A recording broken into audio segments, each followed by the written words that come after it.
आप देख रहे हैं 65 न्यूज पॉइंट। नाज़रीन, पाकिस्तान तहरीक इंसाफ के अहम रहनुमा ने पाकिस्तान तहरीक इंसाफ को इमरान खान साहब को खैराबाद कह दिया है।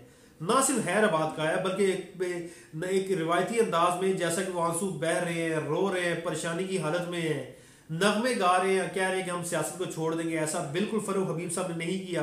फरूक हबीब साहब ने इमरान खान साहब के हवाले से 9 मई के वाकयात के हवाले से जितना कुछ था वो सारा कट्टा चट्टा खोल के सामने रखा और उन्होंने डायरेक्टली इस्तेहकाम पाकिस्तान पार्टी में शमूलियत इख्तियार कर ली। फरूक हबीब साहब की पाकिस्तान तहरीक इंसाफ में काफ़ी पोजीशन स्ट्रॉन्ग थी। फरूक हबीब साहब ने अपनी सियासत का आगाज पाकिस्तान तहरीक इंसाफ से किया और पाकिस्तान तहरीक इंसाफ की देरीना कारकुन थे। फरूक हबीब साहब ने आज लाहौर में प्रेस कॉन्फ्रेंस की है। डायरेक्टली बात करते हैं कि फरूक हबीब साहब ने प्रेस कॉन्फ्रेंस करते हुए क्या कहा। वो कहते हैं कि पिछले 5 माह से अपने घर में मौजूद नहीं थे।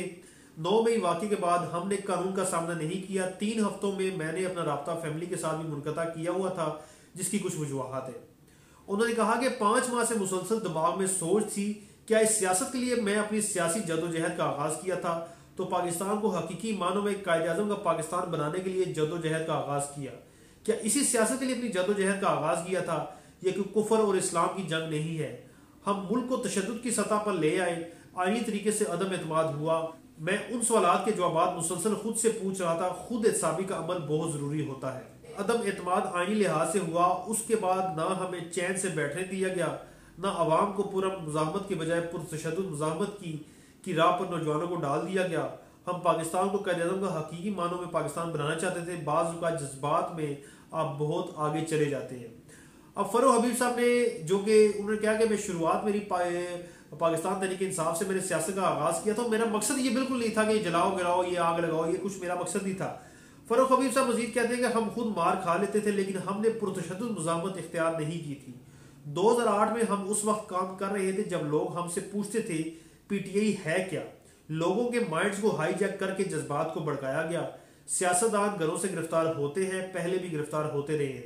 चेयरमैन पीटीआई मुसलसल पैगाम देते रहे, मुझे आज पकड़ने आ रहे हैं, कल पकड़ने आ रहे हैं। फरूक हबीब साहब ने माजी की तरफ इशारा किया, नवाज शरीफ साहब की जानिब और जरदारी साहब की जानिब, दीगर सियासतदानों की जानिब, कि वाकई ये लोग घरों से गिरफ्तार होते रहे हैं, ये कोई बड़ी बात नहीं है। तो इसके बाद फरूक हबीब साहब ये कहते हैं कि मासूम लोगों के जज्बात को भड़काया गया, नफरत के पैगाम को परवान चढ़ाया गया। चेयरमैन पीटीआई ने जिम्मेदारी का मुजाहरा नहीं किया।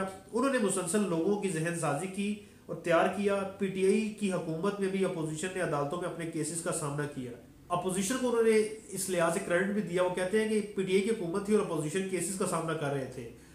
जिस वजह से ओबियसली बात है, जब वो अपोजिशन की हिमायत करेंगे तो इस्तेहकाम पाकिस्तान पार्टी में जाएंगे। उन्होंने मजीद कहा कि 9 मई को जो कुछ हुआ वो अफसोसनाक और काबिल मजम्मत था। जिस दिन हालात कशीदा हुए उस दिन मैं किसी जगह एहतजाज में नहीं गया। उस दिन जो कुछ हुआ और वो एक स्याह दिन के तौर पर याद रखा जाएगा। चेयरमैन पीटीआई चाहते थे कि लोग उनके लिए लड़ें, वो गिरफ्तारी नहीं देना चाहते। फरूक हबीब साहब ये कहते हैं कि जिस 9 मई हुआ मैं वहां पे नहीं था। हालांकि फेसबुक के ऊपर वीडियो चल रही है, फरूक हबीब साहब अपनी गाड़ी में बैठे हुए आ रहे हैं और कह रहे हैं निकलो बाहर लोगों, ये वक्त है, ये ऐसा हो जाएगा वैसा हो जाएगा। मैं अल्फाज तो कभी नहीं दोहराऊंगा, ये ना हो कि मेरे ऊपर भी कोई ऐसा कोई केस बना हो और ये के साथ मुझे भी कोई पेशियां भुगतनी पड़े। उस लिहाजा मेरा कोई ऐसा शौक नहीं रखता मैं।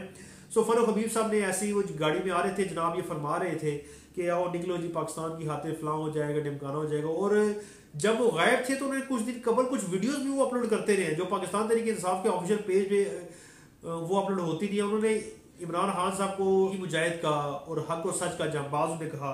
उस वक्त तो फरूक हबीब साहब की कोई ऐसा कोई उनकी जो कहते हैं कि भाई ये ज़मीर नहीं जागा था। फरूक हबीब साहब ने मजीद कहा कि घर पर सोया हुआ था तो एलजी ने बताया कि चेयरमैन पीटीआई गिरफ्तार हो चुके हैं।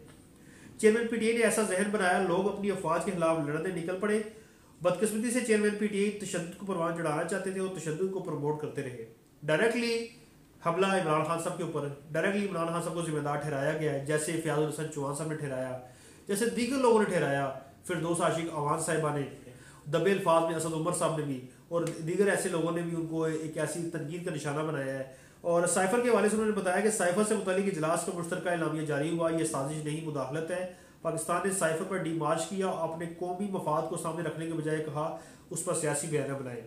एक मीटिंग हुई थी वज़ीर-ए-आज़म पाकिस्तान साहब की सदारत में, जिसमें मुख्तलिफ वज़रा थे और वजारत दफ़ा के जो अरकान भी मौजूद थे। वहाँ पे फरूक हबीब साहब कहते हैं कि मैं तो इस मीटिंग में मौजूद नहीं था, लेकिन परवेज़ हटक साहब थे, मुराद सईद साहब थे, शीरी मज़ारी साहिबा थी, दीगर लोग थे वहाँ पे। जब उन्होंने कहा कि ये साइफर आया है तो साइफर के हवाले से तो उनका जवाब ये था फरूक हबीब साहब का कि इमरान खान साहब ने कहा था साइफर को कैश करें, साइफर को भाई कि आप इसको सियासी बयानिया बनाएं, यानी कि डायरेक्टली ये फरूख हबीब साहब ने एक इल्जाम की जो बौछार जो इल्जाम जो लगाए इमरान खान साहब के ऊपर कि 9 मई के जो डायरेक्टली जो जिम्मेदार है वो खान साहब है, पाकिस्तान तहरीक इंसाफ है, ये इनके साथ वो लोग हैं जो इमरान खान साहब की जहन साजी करते थे और इमरान खान साहब आगे लोगों की जहन साजी करते थे।